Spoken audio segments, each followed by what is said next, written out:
السلام علیکم ورحمۃ اللہ وبرکاتہ۔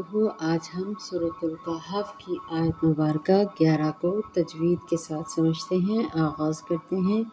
اعوذ باللہ من الشیطان الرجیم، بسم اللہ الرحمن الرحیم۔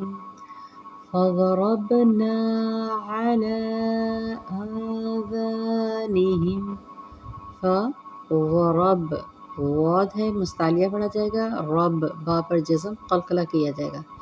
فضربنا الف مدہ کا قاعدہ، علی علا نہیں کرنا، علی عین لام کے اوپر دیکھیں کھڑی زبر ہے اور چھوٹی مد بھی پڑی ہوئی ہے اور آگے حمزہ ہے۔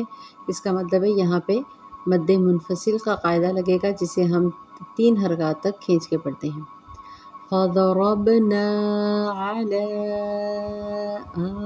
آذانهم ز نہیں کرنا، ذانهم فی الکہف، فل فا کو لام کے ساتھ ملائیں گے، فی الکہف ہا بھاری پڑھیں گے، فی الکہف فا زیر فی حرکات نہ لمبا کریں گے نہ چھوٹا، فی الکہف سنین عددا عددا عین کے ساتھ 2 زبر کو وقفی صورت میں قائد مکمل ہو رہی ہے، 2 زبر کو ایک میں کنورٹ کریں گے، عددا الف مدہ کا قاعدے کے ساتھ۔